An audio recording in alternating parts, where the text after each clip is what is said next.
जयाची द्वारे सोन्याचा पिंपळा जयाची द्वारे सोन्याचा पिंपळा द्वारे सोन्याचा पिंपळा जयाची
जयाचे द्वारी सोन्याचा पिंपळ, जयाचे द्वारी सोन्याचा पिंपळ, अंगी ऐसे बळ रेडा बोले, करील ते काय नोहे महाराज परी पाहे बीज शुद्ध अंगी, जयाने घातली मुक्तीची गवांदी, जयाने घातली मुक्तीची गवांदी, मिळविली मांदी वैष्णवांची, करील ते काय नोहे महाराज परी पाहे बीज शुद्ध अंगी, तुका म्हणे तेथे सुखा काय उठे,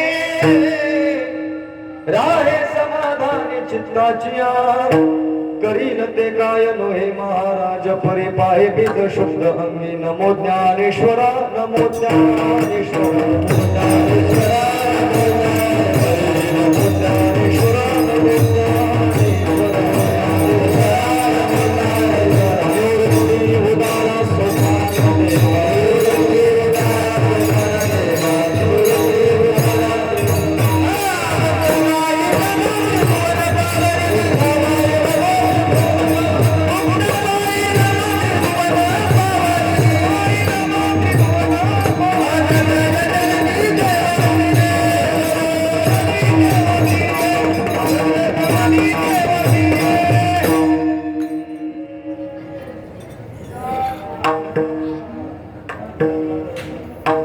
जयाचे द्वारी सोन्याचा पिंपळ, अंगी ऐसे बळ रेडा बोले, करील ते काय नोहे महाराज परी पाहे बीज शुद्ध अंगी. प्रस्तुत प्राप्त प्रसंगी प्राप्त स्थळी कीर्तनरूपी सेवेकरता कीर्तनरूपी सेवेकरता निवडलेला अभंग जगद्गुरु जगतवंदनीय श्रीमंत संत श्रेष्ठ ज्ञानाचा सागर भक्तीचा आगर वैराग्याचे शिखर असणारे जगद्गुरु श्री तुकाराम महाराजांचा 4 चरणाचा अभंग असून या अभंगातून जगद्गुरु श्री तुकोबाराय विश्व संत विश्व मान्य जगद्गुरु श्री तुकोबाराय या अभंगातून कैवल्य साम्राज्य चक्रवर्ती संत श्रेष्ठ ज्ञानेश्वर महाराजांचं वर्णन करतात. विठाला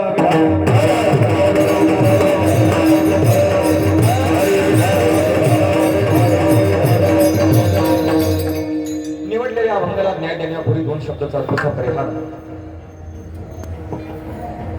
संत श्रेष्ठ ज्ञानेश्वर महाराज संजीवन समाधी सोहळ्याच्या निमित्ताने उपस्थित सर्व देवरूप श्रोतृ वर्ग वारकरी मंडळी ज्ञानोबारांच्या दरबारामध्ये आपण या ठिकाणी उपस्थित आहोत. याचं कारण म्हणजे ज्ञानोबारांचा 729वा संजीवन समाधी सोहळा.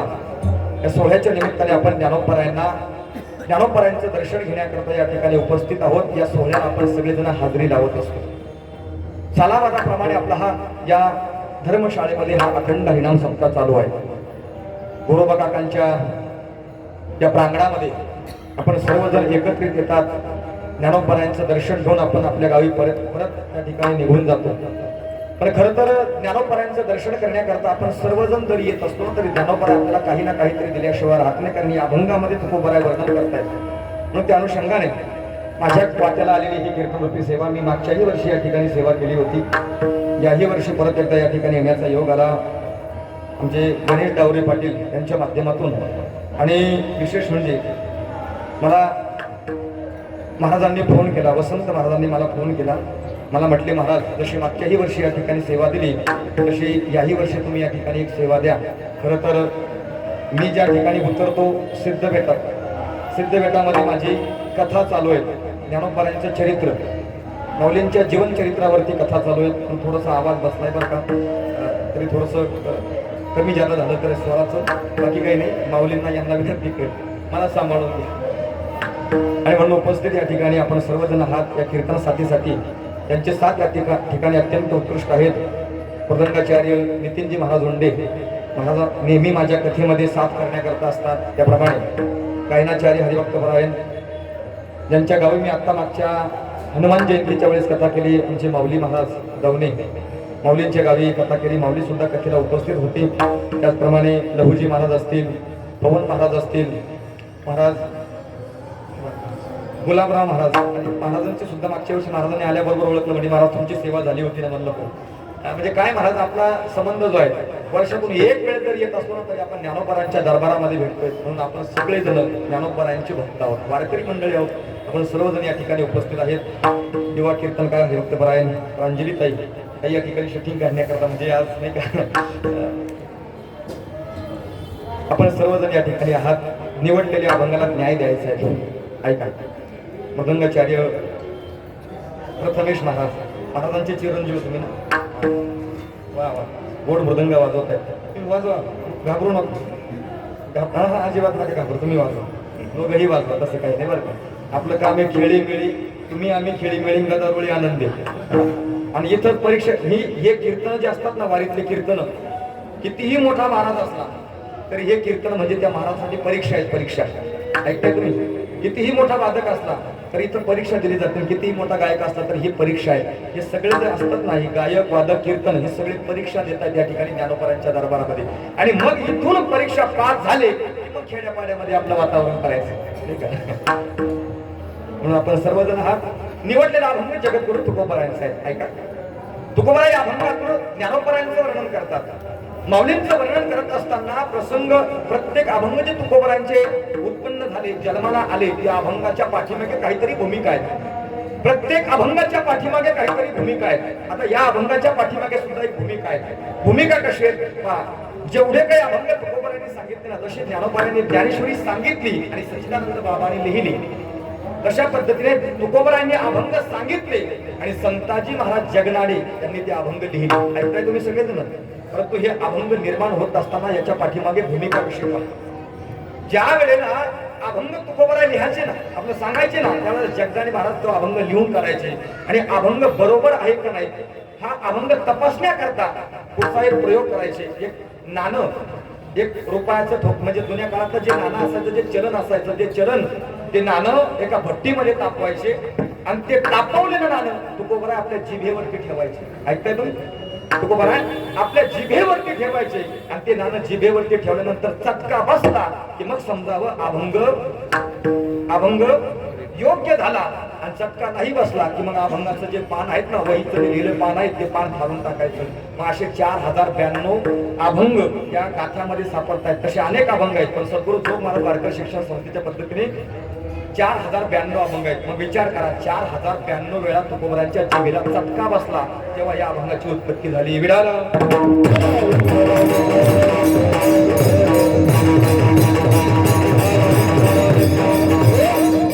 तसं या अभंगाची भूमिका अशी आहे. एक धरणेकरी माणूस, एक धरणेकरी व्यक्ती धरण धरून बसला ज्ञानोबरांच्या दरबारामध्ये. ज्ञानोबरांच्या दरबारामध्ये धरण धरून बसला की माऊलींनी मला साक्षात्कार द्यावा, माऊलींनी मला दर्शन घडावं. त्याला काहीतरी बाधा झाली होती, शरीराची बाधा झाली होती, म्हणून त्याने तो ज्ञानोबरांच्या दरबारामध्ये धरण धरून तो बसलेला आहे. आणि धरण धरून बसल्यानंतर ज्ञानोबरांनी त्याला स्वप्नामध्ये दृष्टांत दिला. ज्ञानोबरांनी स्वप्नामध्ये दृष्टांत दिला की अरे बाबा, आता सध्या हे कोर्ट बंद झालेलं आहे, आळंदीचं कोर्ट सध्या बंद आहे. मग सध्या एकच कोर्ट चालू आहे, ते म्हणजे देहूचं. म्हणजे या महाराष्ट्राच्या मातीमध्ये अनेक संत जन्माला आले बरं का.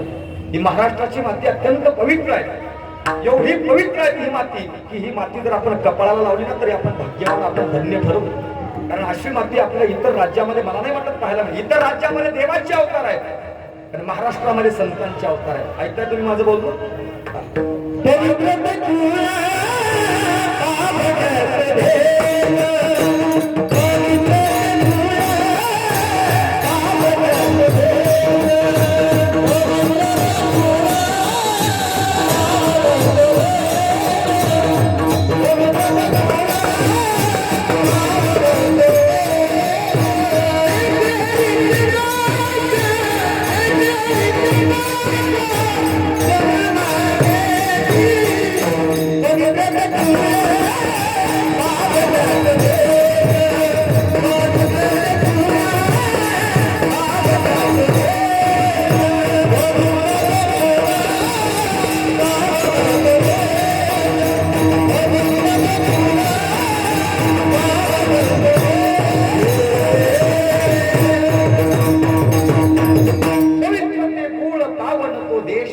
हरीचे दास जन्म घेतली, म्हणजे हरीचे दास या ठिकाणी जन्माला आले. म्हणजे किती संत आले पहा. त्या म्हणजे मी आता सांगत होतो की बाकीच्या राज्यामध्ये देवाचे अवतार आहेत, पण संतांचे अवतार फक्त महाराष्ट्रामध्ये आहेत. संतांचे अवतार महाराष्ट्रामध्ये आहेत. म्हणजे संत श्रेष्ठ ज्ञानेश्वर महाराज या मातीमध्ये जन्माला आले. जगद्गुरु श्री तुकाराम महाराज या मातीमध्ये जन्माला आले की ज्यांनी या वारकरी संप्रदायाचा पाया रचला ते ज्ञानोबा या भूमीत, आणि ज्यांनी या वारकरी संप्रदायाचा कळस स्थानी शोधले ना ते जगद्गुरु तुकोबा या भूमीत, शांती ब्रह्म एकनाथ महाराज या भूमीमध्ये, संत शिरोमणी गोरोबा काका या भूमीमध्ये, संत सेनानावी महाराज या भूमीमध्ये अनेक संत जन्माला आले. या भूमीमध्ये काय झालं, ही भूमी एवढी पवित्र आहे. एक माणूस ऐका बरं का, एक सद्ग्रस्त, एक माणूस, एक धरणेकरी, जसा ज्ञानोबारांच्या दरबारामध्ये धरण धरून बसला होता ना, तसा एक माणूस कांचीकोटी नावाचा आश्रम आहे शंकराचार्यांचा दुसऱ्या राज्यामध्ये, त्या ठिकाणी धरण धरून बसला की काय शंकराचार्यांनी माझ्या स्वप्नामध्ये यावं आणि मला दर्शन द्यावं. धरण धरून बसला, साधना करू लागला. एक दिवस शंकराचार्य त्याच्या स्वप्नामध्ये गेले. शंकराचार्याने विचारलं, अरे बाबा कुठून आला? म्हणे महाराष्ट्रातून आलो महाराज. अरे तू महाराष्ट्रातून आला, महाराष्ट्रामध्ये कशाची कमी आहे? म्हणजे तुमच्यासारखे संत नाहीयेत. ऐका बरं, ऐका, तुमच्यासारखे संत नाहीयेत.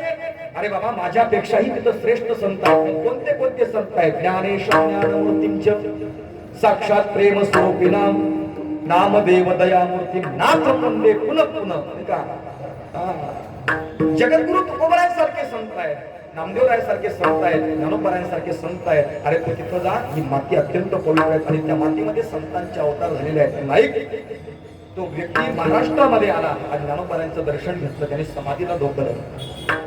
मी सांगतोय म्हणजे ज्ञानोबराय तुकोबराय या भूमीमध्ये जन्माला आले, तसा तो माणूस जो आहे ज्ञानोबरायांच्या दरबारामध्ये धरण धरून बसला की माऊलींनी स्वप्नामध्ये यावं. त्यावेळी माऊलींनी सांगितले, आता इथं तू थांबू नको, तू सरळ देहूला जा. तो व्यक्ती देहूला गेलेला आहे का?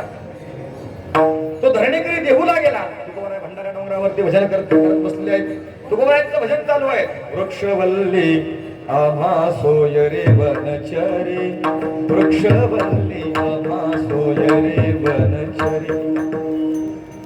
भजन चालू आहेत आणि एवढ्यामध्ये तो व्यक्ती, तो धरणेकरी त्या ठिकाणी गेला. भंडारा डोंगरावरती महाराज बसलेले आहेत, ध्यानस्थ आहेत, भजन चालू आहेत, भजनामध्ये मग्न झालेले आहेत. आणि याने गेल्याबरोबर याने पायावरती मस्तक ठेवलं. विचारलं तुकोबरायांनी, का रे बाबा कुठून आलात?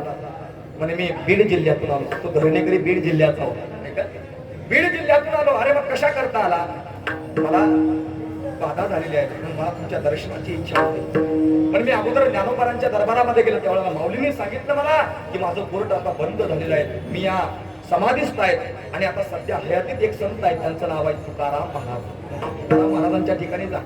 भंडारा डोंगरावरती महाराज बसले असते म्हणून ज्ञानोबरांच्या सांगण्यावरून मी भंडारा डोंगरावरती आलो महाराज आणि तुमचं दर्शन घेण्याकरता आलो. त्यावेळेला तुकोबरांच्या हृदयाला पाझर फुटला. तुकोबरांच्या डोळ्यातून अश्रू बाहेर आले. काय ज्ञानेश्वरी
पाठविले धरणी.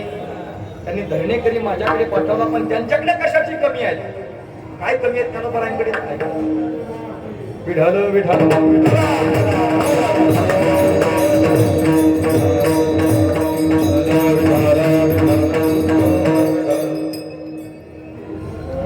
ज्ञानोबरांकडे कशाची कमी आहे? कोणत्याच गोष्टीची कमी नाहीये. तरी तुकोबरा म्हणतात ज्ञानोबरांकडे कशाची कमी नाहीये. तरी सुद्धा त्यांनी माझ्याकडे हा धरणेकरी पाठवला. किती मोठ्या मनाची असतील माझे ज्ञानोबा आहे. ऐका, त्यावेळेला तुकोबरा आहे त्या धरणेकऱ्यासोबत बोलतात, अरे बाबा तू ज्या ठिकाणाहून आला त्या ठिकाणी कोणत्याच गोष्टीची कमी नाहीये रे. अरे कोणत्याच गोष्टीची कमी नाहीये. मग अरे तू ज्याच्या करता माझ्याकडे आला ना त्याला म्हणतात सुख. त्याला म्हणतात तू माझ्याकडे ज्याच्या करता आला, तू सुख मागण्याकरता माझ्याकडे आला. कारण तू दुःखी दिसतोय, कष्टी दिसतोय. कारण संत जे आहेत ना चेहऱ्यावरून माणसाची पारख करत असतात, याला कोणत्या गोष्टीची कमी आहे.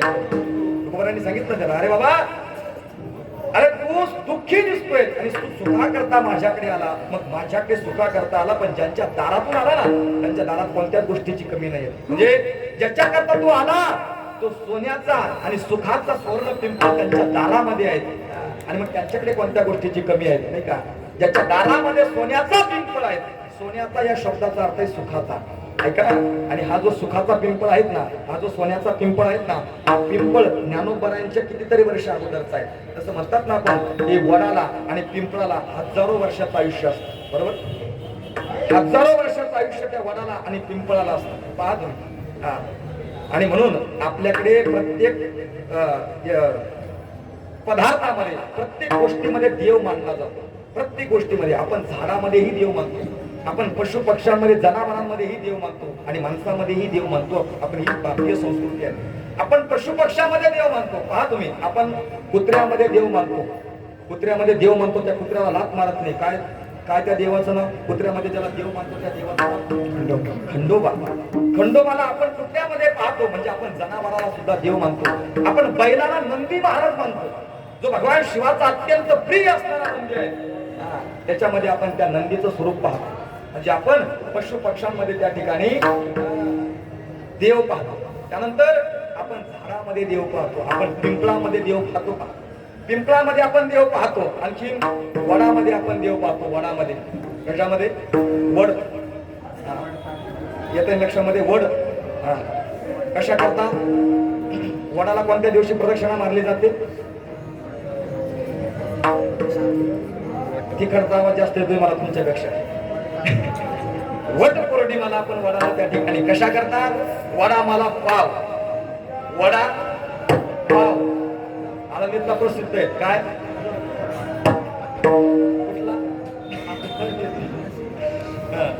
वडा पाव हे कशा करता मानतो आपण? की 7 जन्म हात पत्नी मिळावा म्हणून त्याच्यामध्ये आपण देवत्व मानतो. म्हणजे आपली भारतीय संस्कृती मानतो. वडामध्ये आपण देव मानतो, पिंपळामध्ये आपण देव मानतो, त्यानंतर आपण पशु पक्ष्यांमध्ये देव मानतो.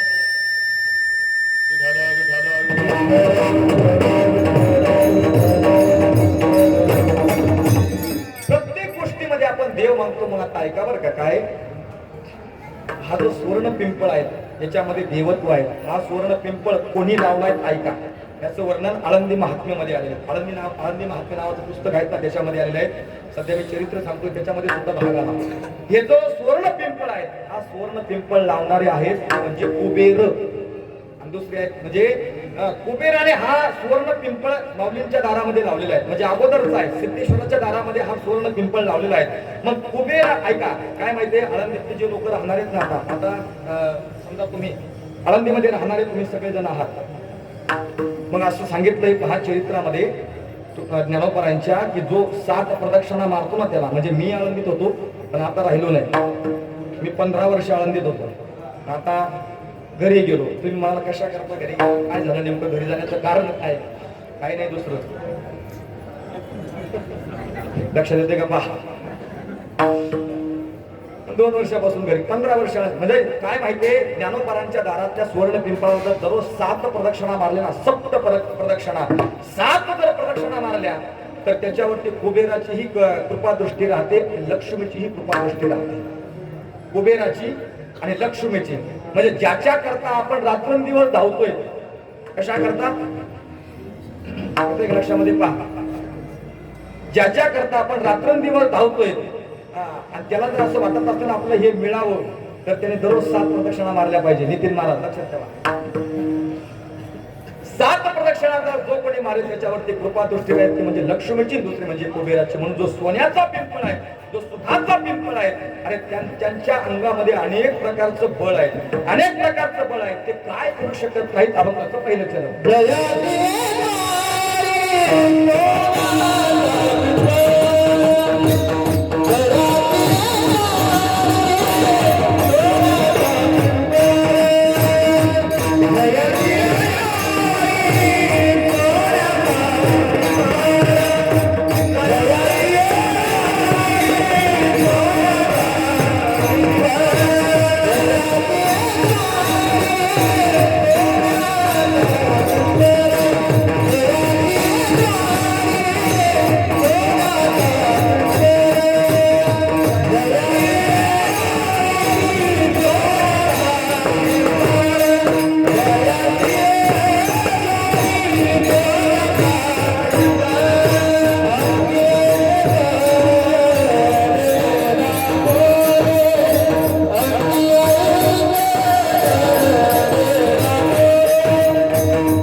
जयाची द्वारी सोन्याचा पिंपळ, अंगी ऐसे बळ रेडा बोले. आता ऐका बरं काय, अंगी ऐसे बळ.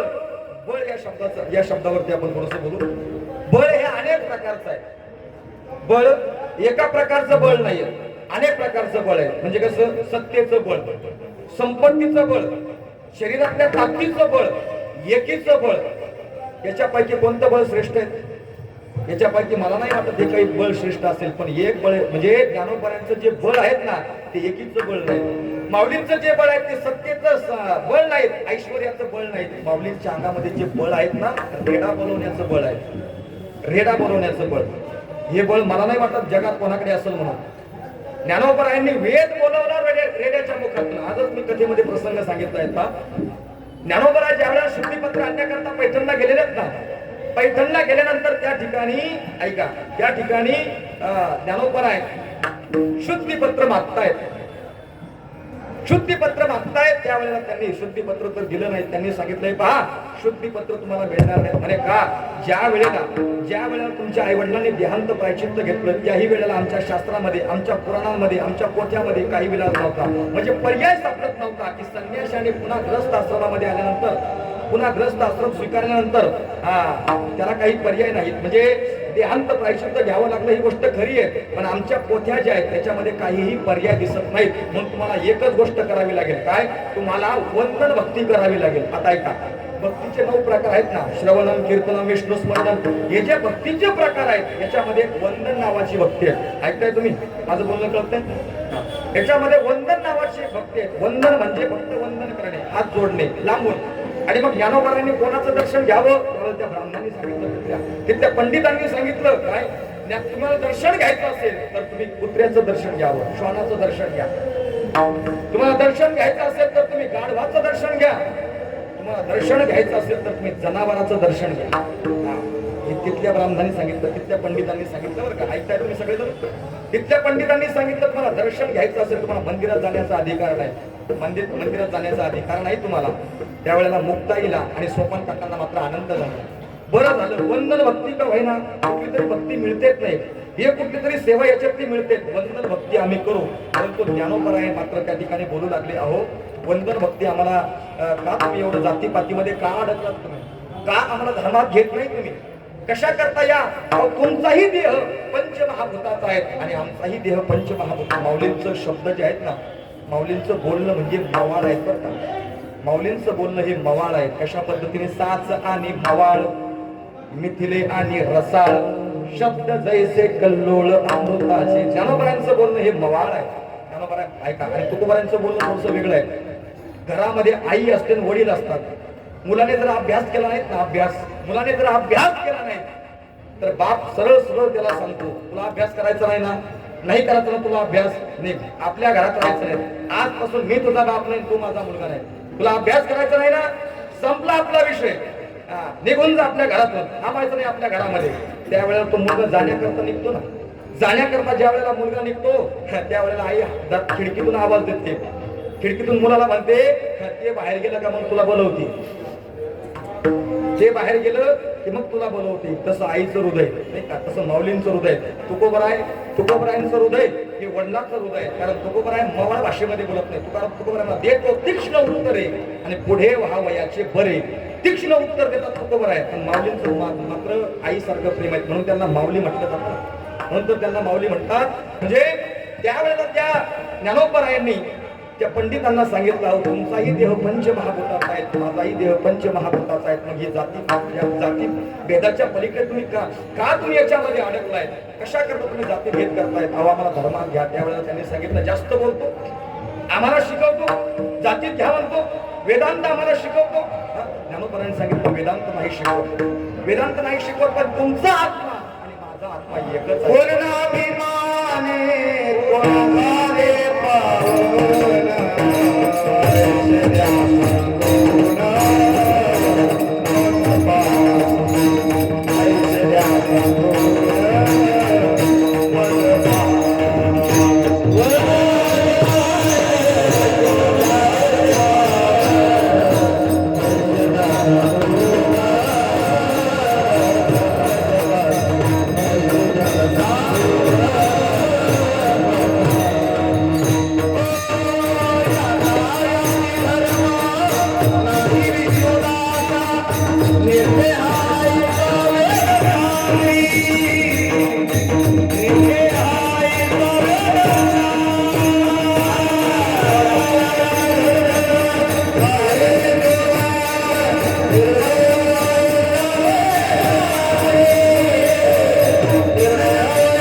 घ्या सांगून मज पाशी. कारण देवाच्या दारामध्ये जात भेद पाहिली जात नाही. उंच नीच काही नेने भगवंता. देव जात पात पाहत नाही. देव जाती पातीच्या पलीकडचा देव आहे. आणि ऐका, ज्याच्या दारामध्ये आपल्याला जायचंय ना, त्याच्या दारामध्ये जात असताना देव कुठल्या गोष्टी, ऐका काय माहितीये, एक दृष्टांत सांगून तुम्हाला पटवून देतो. एक साधू रस्त्याने जात होता. एक साधू रस्त्याने जात होता आणि गावातील दोन माणसं मेले होते. त्या गावातले दोन माणसं मेले होते.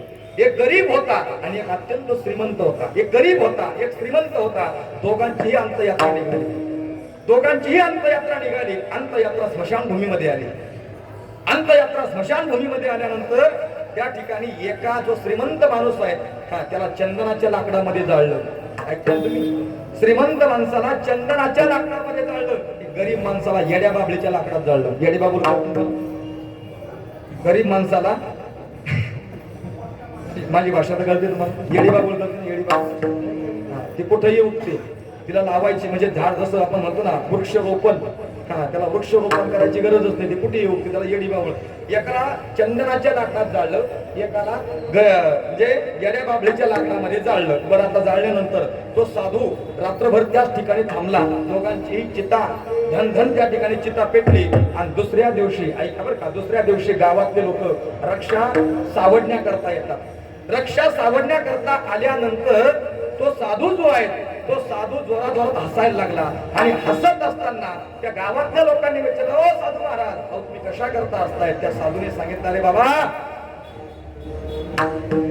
ज्या वेळेला तुम्ही चिता पेटून घरी गेलात ना, त्यावेळेस मी रात्रभर या ठिकाणी थांबलो.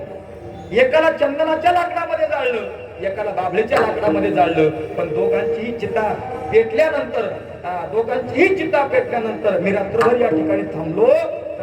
ही चिता पेटल्यानंतर दोघांच्याही म्हणजे अंगाचा जी जळाल्यानंतर अंगाची दोघांची राखत झाली आणि तीही पांढरशुभ्र झाली.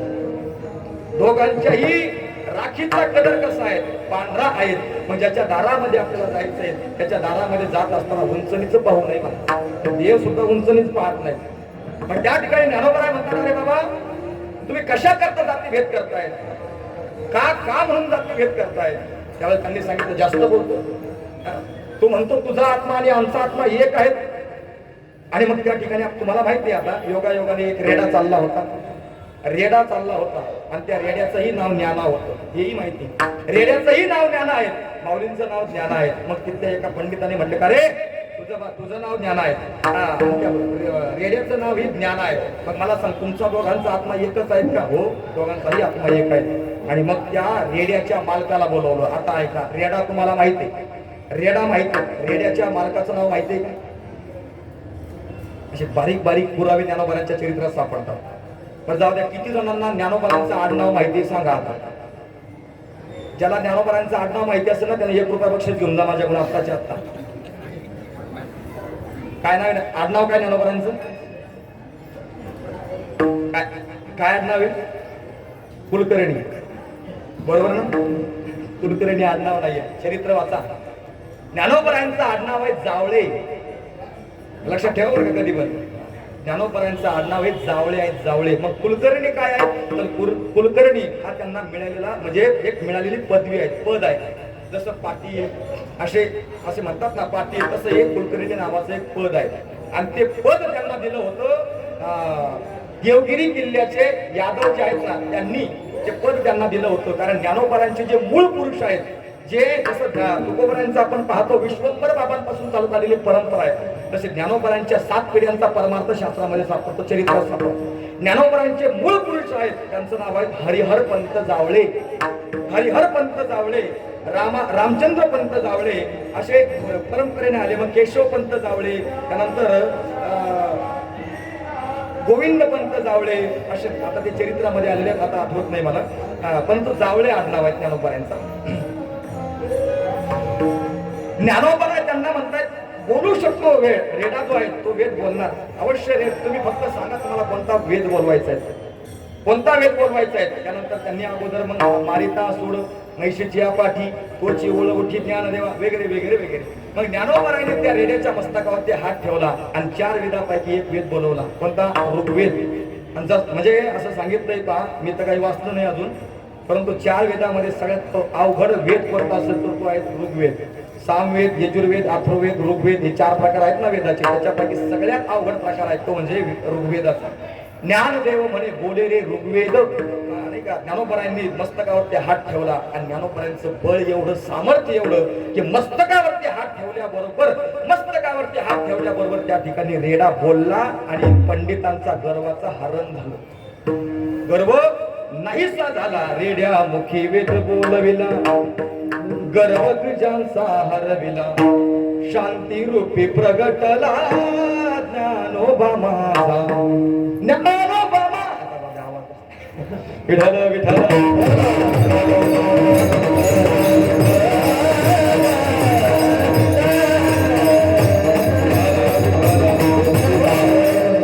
मग सत्तेचं बळ ज्ञानोबरांपुढे फिका आहे, संपत्तीचं बळ ज्ञानोबरांच्या पुढे फिका आहे.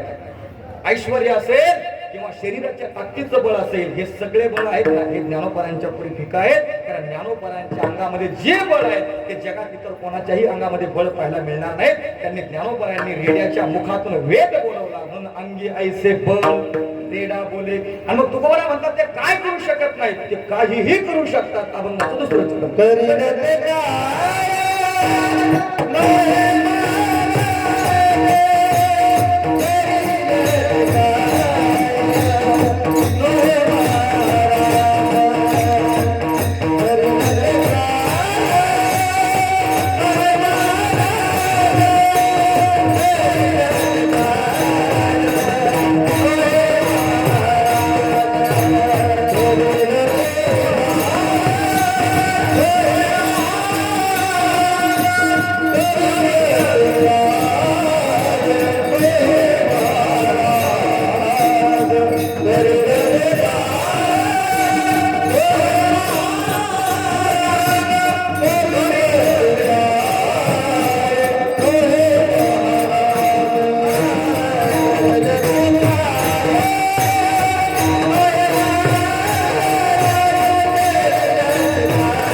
ते काय नो हे महाराज.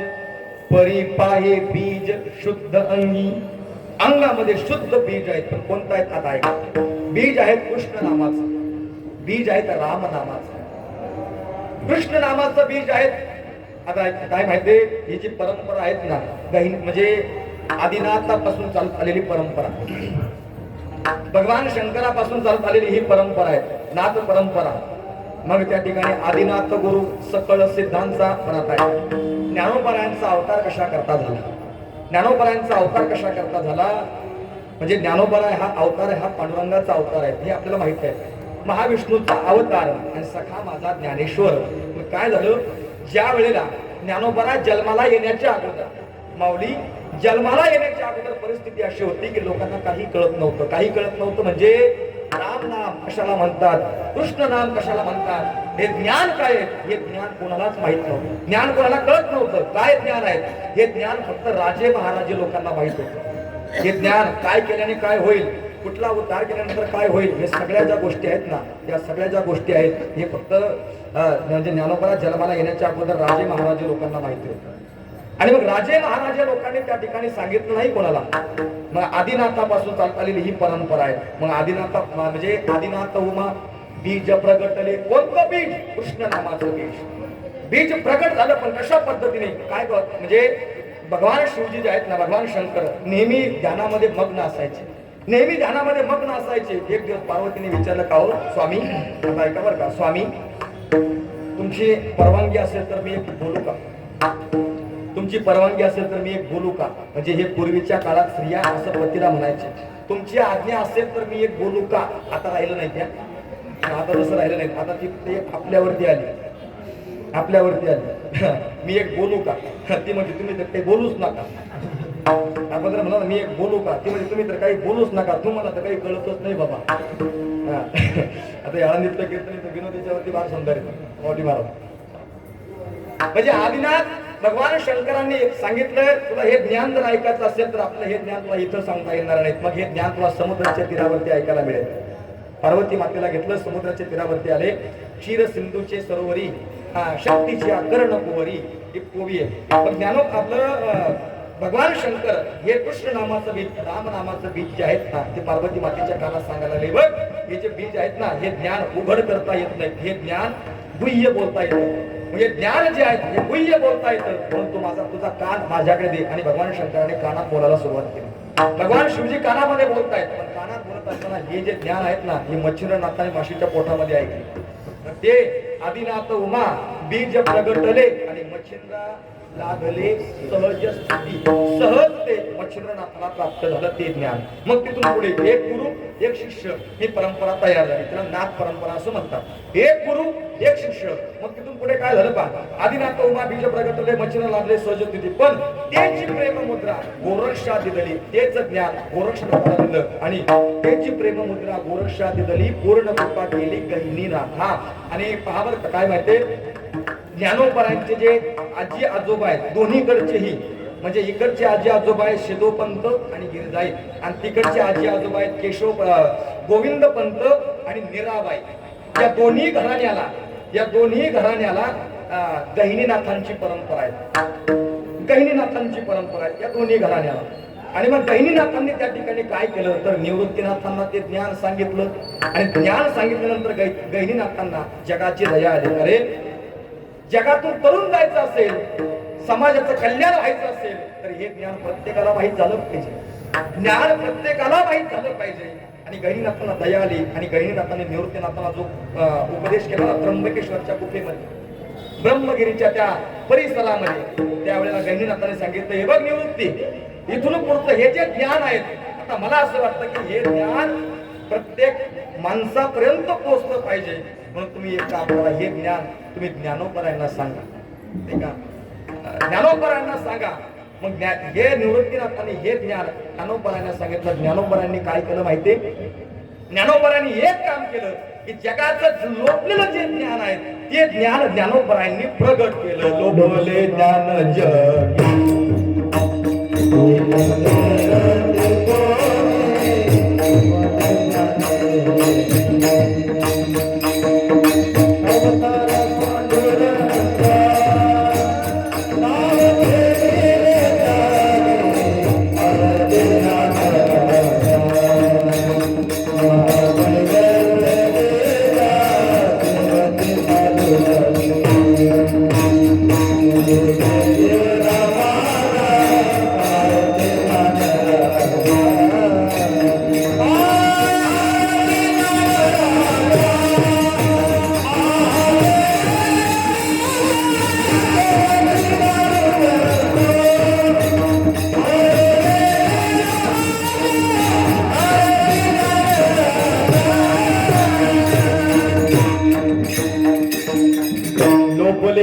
जगी हित नेनती कोणी अवतार पांडुरंग नाव ठेविले ज्ञानी. ज्ञानोबांनी जो अवतार घेतला तो अवतार म्हणजे पांडुरंगाचा अवतार आहे. पांडुरंगाने काय झालं, ज्ञानोबांच्या अवताराच्या पाठीमागे काहीतरी कथा आहे. कथा अशी आहे पहा. ज्ञान म्हणजे विठ्ठल पंत आणि रुक्मिणी माता यांच्या पोटी हे चार उदर म्हणजे चार रत्न जन्माला कसे आले, तर याच्या पाठीमागचा इतिहास असा आहे की रुक्मिणी माता आणि विठ्ठल पंत हे पूर्वीच्या जन्मामध्ये नेमके कोण आहे. तर पूर्वीच्या जन्मामध्ये हे कोण आहेत, तर कश्यप नावाचे ऋषी होऊन गेले पहा. आपण श्रीमद भागवतामध्ये त्यांची कथा ऐकतो. कश्यप नावाचे ऋषी आणि त्यांना दोन पत्न्या होत्या. एकीचं नाव होतं दिती आणि एकीचं नाव होतं आदिती. आदिती पासून देव जन्माला आले आणि दिती पासून दैत्य जन्माला आले. आदिती पासून देव झाले, दिती पासून दैत्य जन्माला आले. पण ही जी दिती आहेत ना, त्या म्हणजे चार युग आहेत. कृतायुग, त्रेतायुग, द्वापारयुग आणि कलियुग. आता कृतयुगामध्ये दितीच्या पोटी दैत्य जन्माला आले. दैत्य जन्मानंतर कृतयुगामध्ये तिची सगळीकडे निंदा व्हायला लागली. का निंदा व्हायला लागली? कारण मुलं असे जन्माला आले, असे मुलं जन्माला आले की जे दुसऱ्याला त्रास देत आहेत, असे मुलं जन्माला आले की जे दुसऱ्याला दुःख देण्याचं काम करतायत. आणि मग मला सांगा, ज्या वेळेला मुलं वाईट वागतात त्यावेळेला नाव मुलाचं जातं का आई वडिलाचं जातं? उपजला काळ लावी कुळाचा, लावी कुळाचा.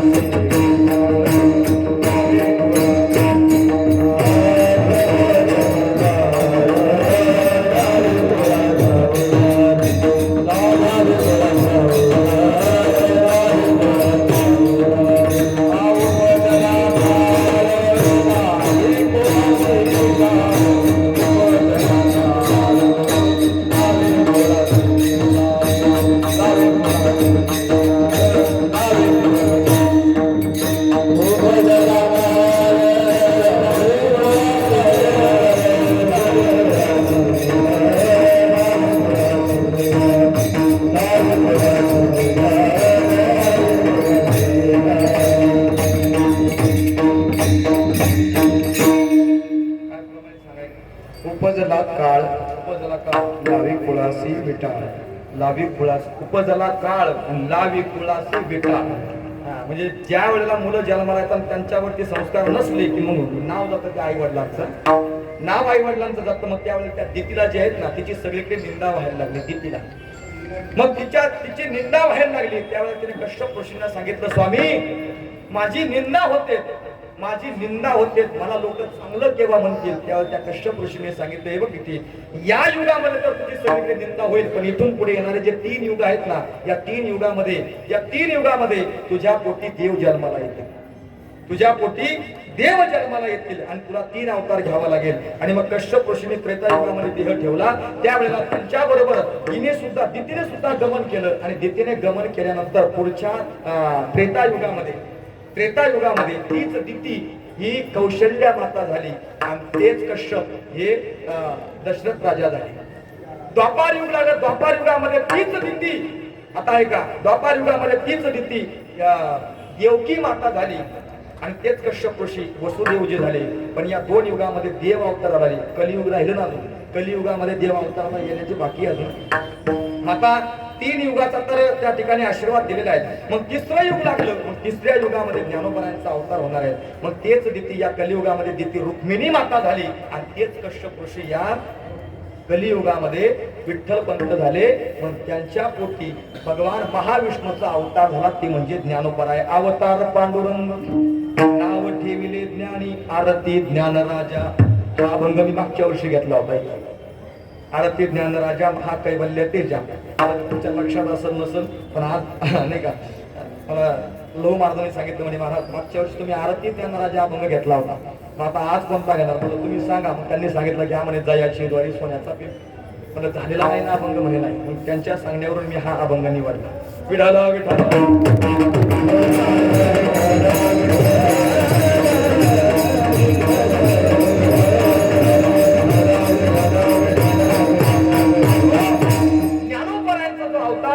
जगाच्या कल्याणाकरता अवतार झालेला आहे. कारण देवाचं ज्ञानोबा आहे, पांडुरंगाचा अवतार हे मान्य आहे, पण पांडुरंगाचं कार्य वेगळं आहे जन्माला आल्यानंतर. म्हणजे भगवंताचं कार्य जन्माला आल्यानंतर वेगळं आणि संतांचं कार्य जन्माला आलेलं वेगळं.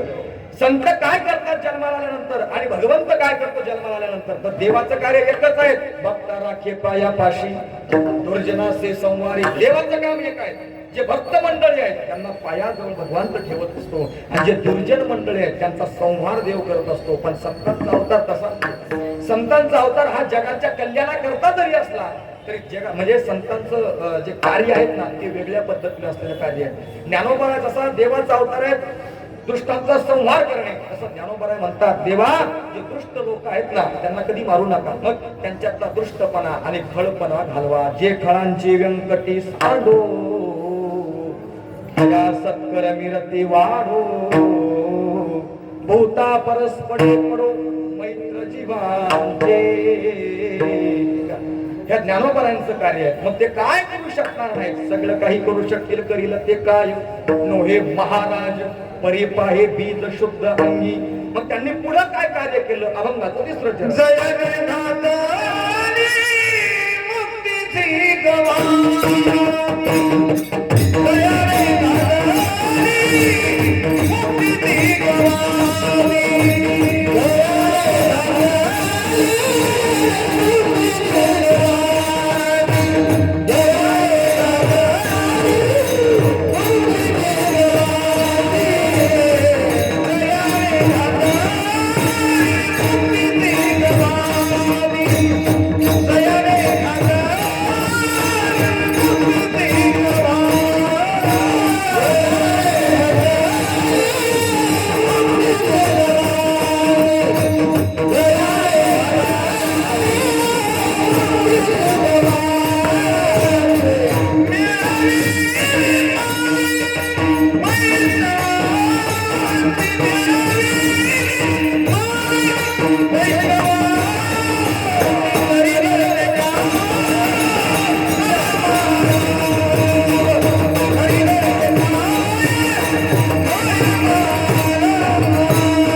जयाने घातली मुक्तीची गवांदी.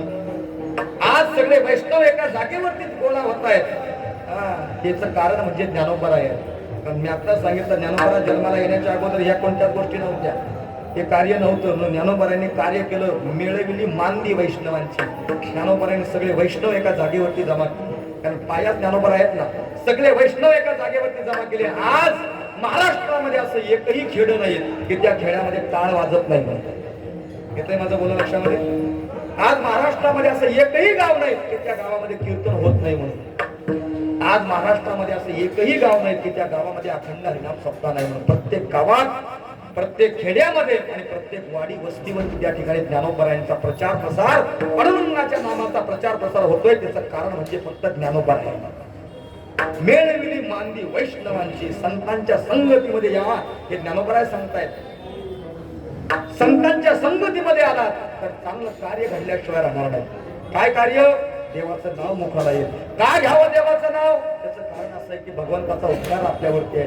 काय संबंध देवाचा आणि आमचा? अरे देवाचा तो अंश आहे. ममैव अंशो जीवभूत सनातन. अरे आपण देवाचे जरी अंश असतो ना तरी आपलं काम असं आहे की देवाचा उपकार फेडला गेला पाहिजे. मग कसा फेडेल देवाचा उपकार?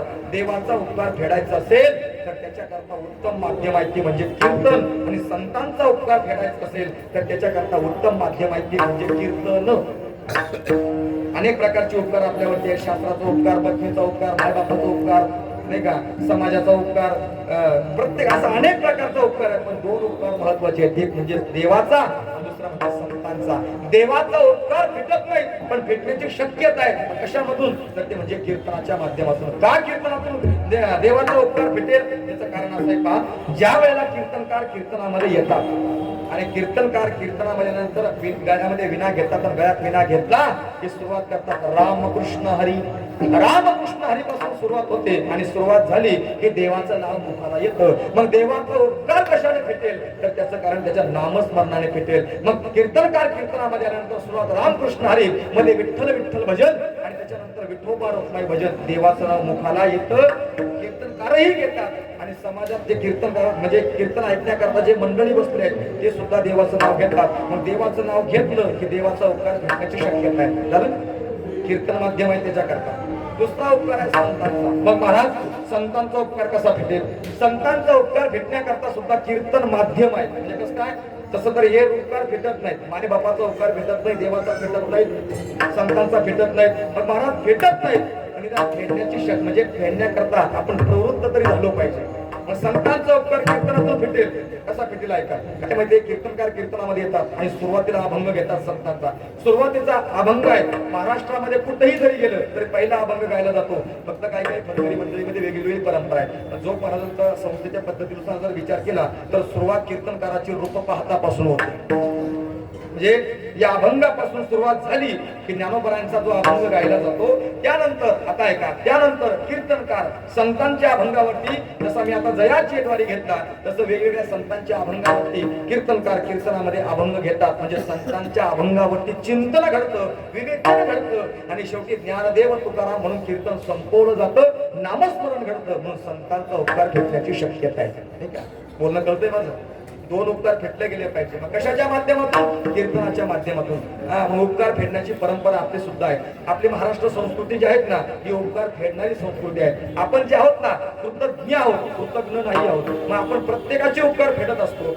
उपकार फेडल्या गेल्या पाहिजे. नाही का, ज्ञानोबरांनी कार्य केलं, वैष्णवांची मांदी मेळविली, एका जागेवरती जमा केली. कारण का, आपण जर संतांच्या संगतीमध्ये आता आपण सर्वजण या ठिकाणी आलेलो आहोत. आता ऐका बरं का, एक 10 मिनिटं माझ्याकडे शिल्लक राहिले. 8:30 आपल्याला कीर्तन थांबवायचंय. 8:30च्या पुढे मीही बोलणार नाही, कारण माझ्या फळावरती 9 ते 11 कीर्तन आहेत आता, त्यामुळे मला तिकडे सुद्धा जावं लागणार आहे. ऐका, काय माहितीये, संतांचा उपकार भेटत नाही, देवाचा उपकार भेटत नाही, फेडला पाहिजे. संतांच्या संगतीमध्ये जर आपण आलो तर उपकार भेटू शकतो. आता ऐका, काय माहितीये, आता तुम्ही सगळेजण इथं आलात, प्रत्येक खेड्यापाड्यातून, महाराष्ट्रामधून आज वारकरी भाविक भक्त आज आळंदीमध्ये आलेला. संतांची संगत मी सांगेन तुम्हाला. आज तुम्ही आळंदीमध्ये आलात, ज्ञानोबरांच्या समाधीला तुमचं डोकं लागलं आणि तुम्ही जर गावामध्ये गेलात ना, तुम्ही जर गावामध्ये गेलात तर गावातले लोक तुमचं दर्शन करतात. का? कारण तुम्ही ज्ञानोबरांच्या समाधीला डोकं लावून आलात. तुका म्हणे तैसे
मिळले अमृताची वेळ. नाही तुका म्हणे तैसे होई जग संगे वास लागे अंगे चंदनाचा आयुष्याचा संग देई नारायणा ओला भाऊ चंदनाचा वास लागला पाहिजे नाही. आता महाराजांनी प्रमाण दिलं चंदन या शब्दावरती मी बोलतो संतांच्या संगतीवरती. समजा संगत कशी असली पाहिजे जसं ऐका चंदनाच्या झाडाजवळ जर बांबूचं झाड असेल ऐका ऐका फार गोड आहे का चंदन आणि बांबू तुम्ही काय म्हणता त्याला येळू वासा काही काही शब्द वेगळे वेगळे कळतात त्याला. चंदनाच्या झाडाजवळ जर येळूचं आळं असेल ना आणि या दोघांचा असं फोडात फोड जरी असलं तर तो चंदन त्या बांबूला कधी सुगंधी करत नाही. का करतो चंदन बांबूला कधी सुगंधी करत नाही. का करत नाही ना तो चंदन म्हणतो हा बांबू आयुष्यभर जरी माझ्याजवळ राहिला ना तरी मी याला सुगंधी करणार नाही. का करणार नाही तो चंदन सांगतो की या बांबूला गाठी आहेत गाठी आणि चंदन सांगतो या बांबूला नुसत्या वरच्या गाठी असत्या तर त्या मी तासून काढल्या असत्या पण हा बांबू आतल्या गाठीचा आहे. शेरा कैसे शेरा कैसे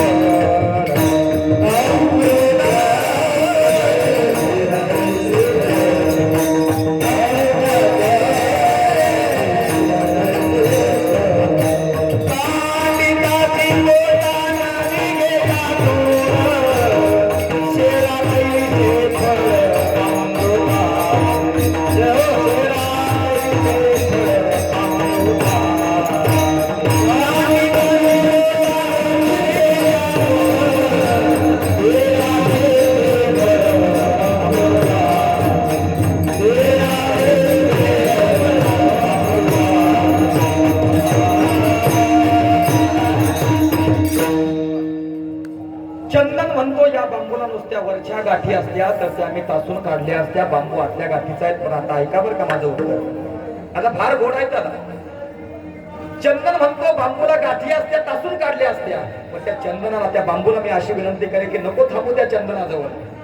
अरे नाही सुगंधी करणार तो चंदन तुला आयुष्यभर कशाला थांबतो. मग ज्या माणसामुळे जर आपलं कल्याण होत नसेल तर त्याच्या संगतीत राहून तरी काय उपयोग आहे.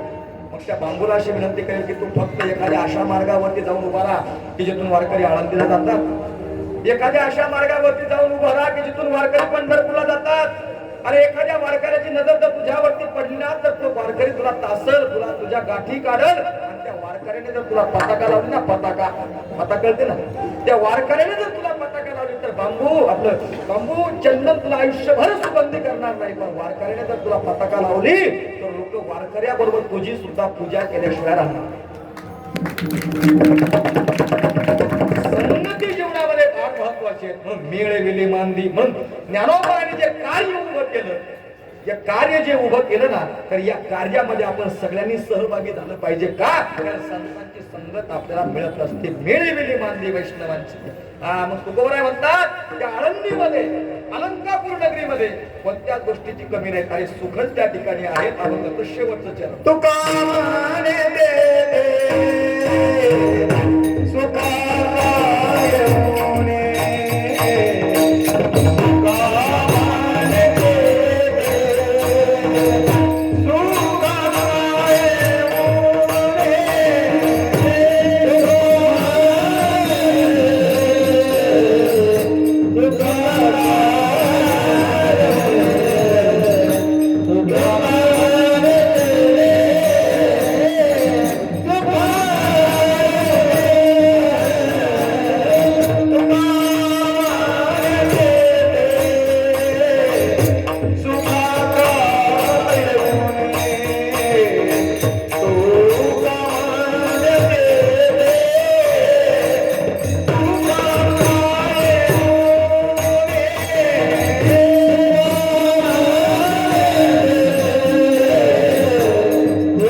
तुका म्हणे तेथे सुखा काय एवढी, तिथं काय कुठल्या सुखाला कमी नाहीत, कोणत्या गोष्टीला कमी नाहीत का?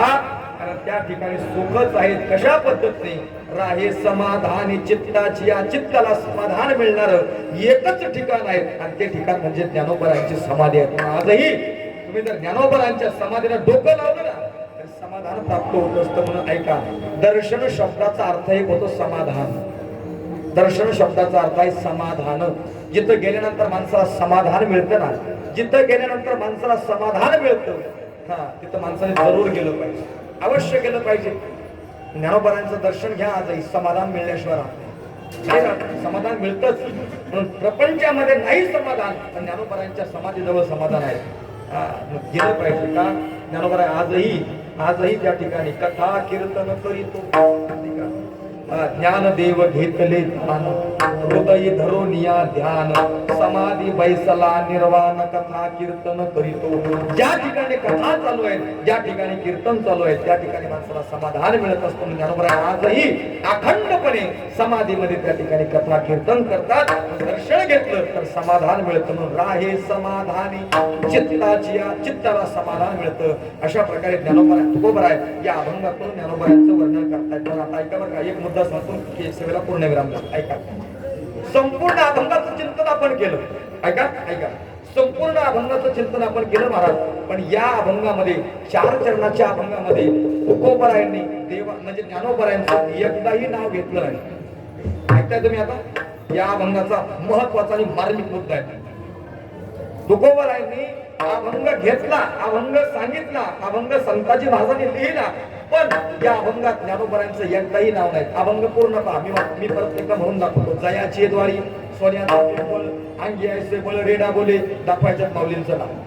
ज्ञानेश्वर नाव आलं याच्यामध्ये नाही. करील ते काय नोहे महाराज, परिपाहे बीज शुद्ध अंगी, आलं ज्ञानोबरांचं नाव नाही. जयाने घातली मुक्तीची गवांदी, मिळविली मांदी वैष्णवांची, नाही ज्ञानोबरांचं नाव. आणि सुखा भय देते, सुखा काय एवढी, राहे समाधानी चित्ताच्या, ज्ञानोबरांचं नाव या अभंगामध्ये नाही. मग तरी सुद्धा तुकोबर आहे. ज्ञानोबरांचं वर्णन का करतात, कशावरून करतात? तर आपल्या महाराष्ट्रामध्ये असे पहा, आपल्या महाराष्ट्रामध्ये असे लक्षणावरून देवता ओळखली जाते. मी तुम्हाला लक्षण सांगतो, तुम्ही मला देव सांगा. मी तुम्हाला लक्षण सांगतो, तुम्ही मला देव सांगा. सुपासारखे कान आहेत, भलं मोठं पोट आहे, हत्तीसारखी सोंड आहे. कोणता देव? मी नाव सांगितलं तुम्हाला? नाही सांगितलं ना? हा, बरं. पाठीमागे गाय उभी आहे, शरीरावरती 3 मस्तक आहेत, हातामध्ये त्रिशूळ आहे, पुढे श्वान आहे. असा देव कोणता?